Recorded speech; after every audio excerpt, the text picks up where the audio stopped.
interest in the Commission's work and the enthusiasm with which you respond to our calls. This morning's exercise will be brief. It is to update you on the outcome of the re-registration exercise of those whose names have been deleted in compliance with the order from the Supreme Court. We are also more than halfway through the ongoing voters registration exhibition exercise.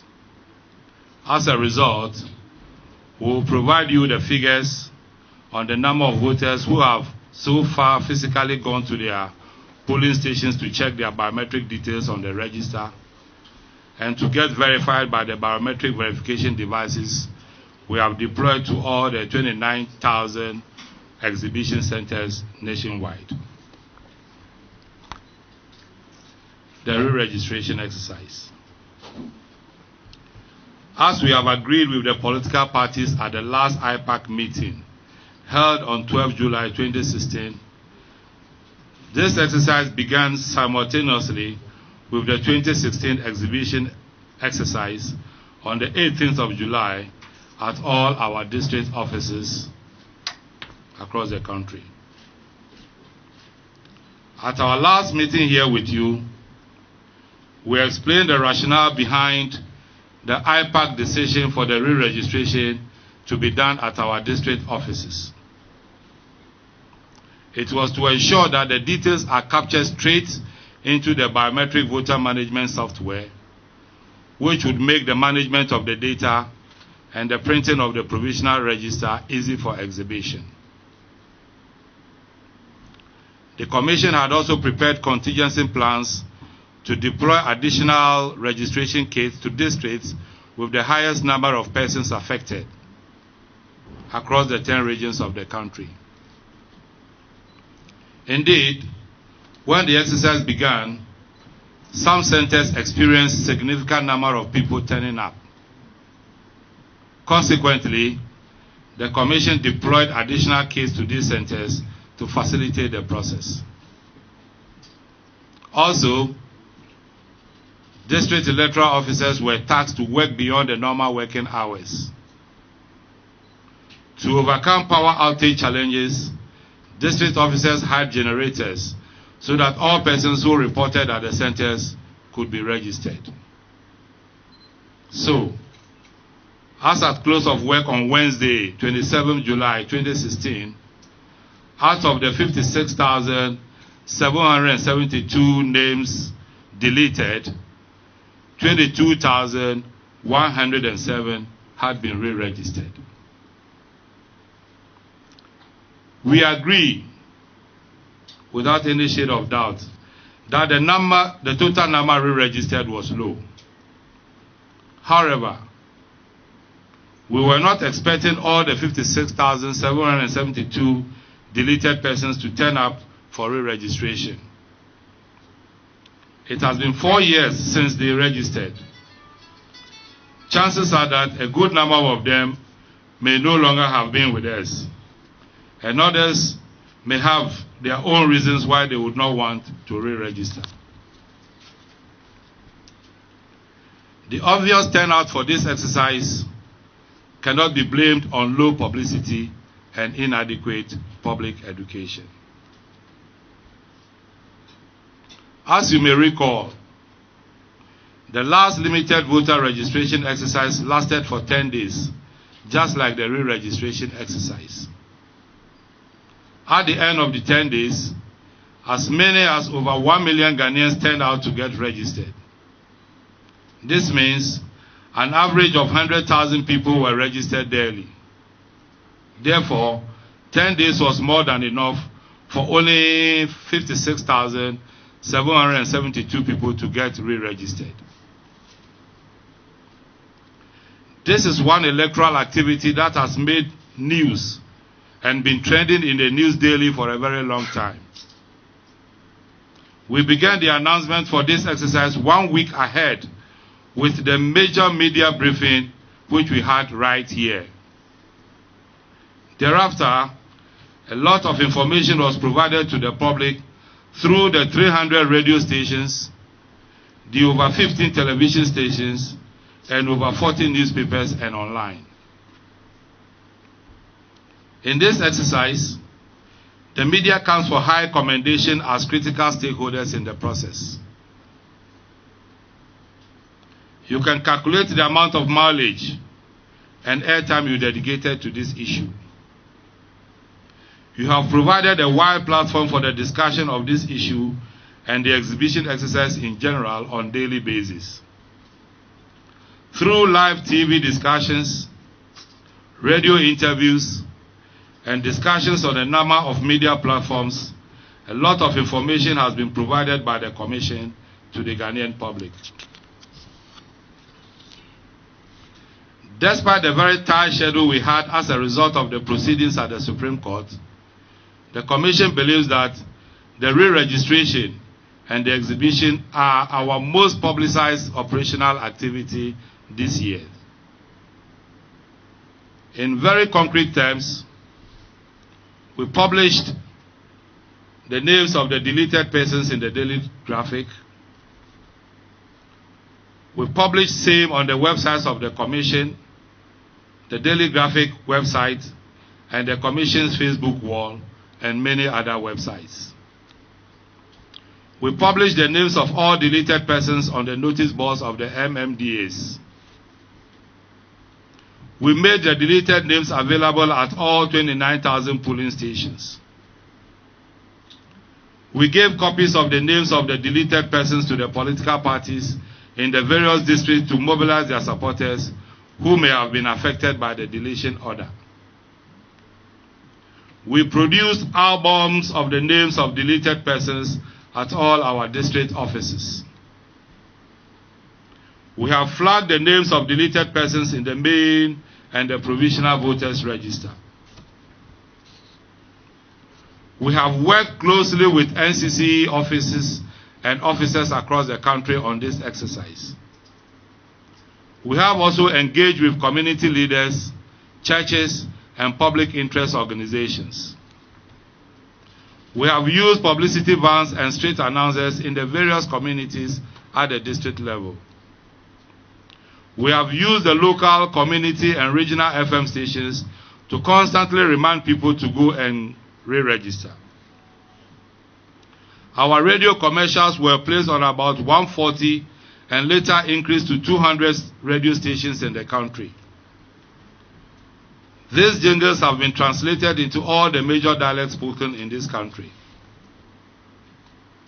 Our TV docudramas in the major dialects are all on the major television networks in the country. Interestingly, traditional rulers have resorted to the age-old tested means of information dissemination by deploying gong beaters to do the door-to-door publicity on both exercises. As you can see from all the publicity activities I've listed so far, it cannot be the case that the low turnout was caused by low publicity.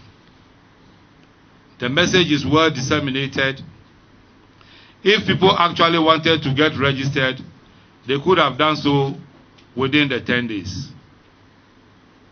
There is no evidence that when an extension of the date is granted, the remaining people will come out of their houses or communities to get their names re-registered. In the considered opinion of the Commission, the re-registration exercise could not be extended. Apart from the fact that the exercise was extensively publicized, the decision not to extend the exercise has been informed by a number of additional substantive reasons. 1, we are required by law to exhibit the provisional register of the persons re-registered. Due to the deployment of the additional registration kit to some heavily populated districts, it necessarily follows that the data captured must be processed. This means we require some time to be able to do that in order to be in the position to exhibit the provisional register for the re-registrants from the 5th to 8th August 2016 as agreed at the IPAC. The process of the data will include configuration of data of all persons who registered with the BVR kit, and that takes not less than 2 weeks.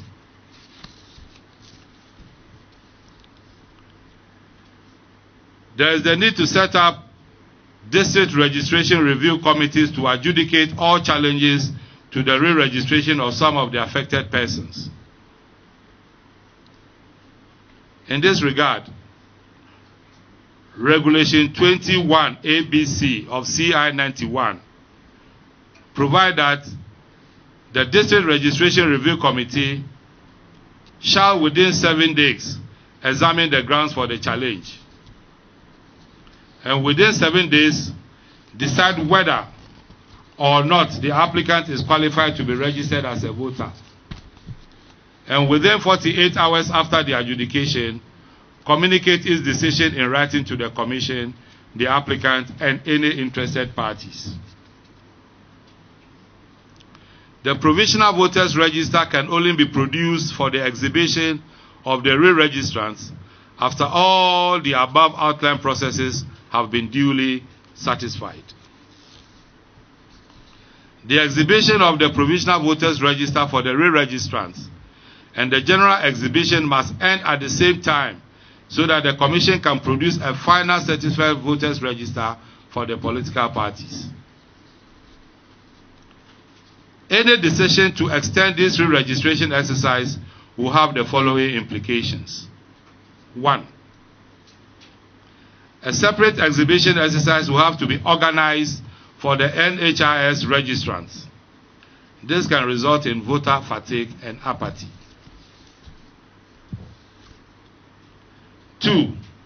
The current ongoing exhibition exercise is for the extended period of 3 weeks. There cannot be further extensions of this because it will have significant budgetary implications for everyone. So, until the implementation of the continuous voter registration modalities are finalized and implemented, the Commission is empowered by Regulations 9, 3A of CI 91 to specify the period during which the registration of voters shall take place. B. Review the original period set aside for registration. To date, all previous registration exercises of the Commission were done within 10 days at designated registration centers across the country. The 2014 limited registration took place at electoral areas, and this involved a number of registration centers in clusters. The 2016 limited registration exercise also took place in a similar manner. As stated earlier, these exercises involved much larger registration population sizes. Therefore, from all practical and operational considerations, it is impossible to extend the re-registration exercise. Electoral activities are specifically dated, and every activity has a specific timetable and deadline within which it must happen. Besides, informed feedback from our officials at the districts and the regions, as well as field operatives, indicate that we don't need an extension of the re-registration exercise. In the view of the Commission, those who genuinely feel that they wanted to re-register, but for whatever reason were not able to visit the district offices of the Commission to re-register, will have the opportunity of doing so when the continuous voters registration policy takes effect. The technical committee set up by the IPAC to take a decision on the continuous voter registration modalities has completed its work and will table it at the next IPAC meeting for consideration and endorsement. When that happens, the NHIS category of persons will be able to take advantage of that opportunity to get back onto the register.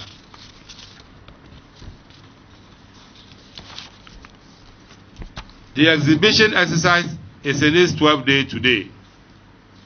At the end of the 11th day, which was yesterday, a total of 4,173,959 people have gone to their polling stations to check their names and gone through verification. As you can see, the numbers are still low. It is not because of perceived low publicity. It can only be due to voter apathy or disinterest in the process. We encourage you, ladies and gentlemen of the media, to continue to use your channels or platforms to appeal to people to participate in the exercise before the final day. Thank you very much for your kind attention. We may now take your questions on the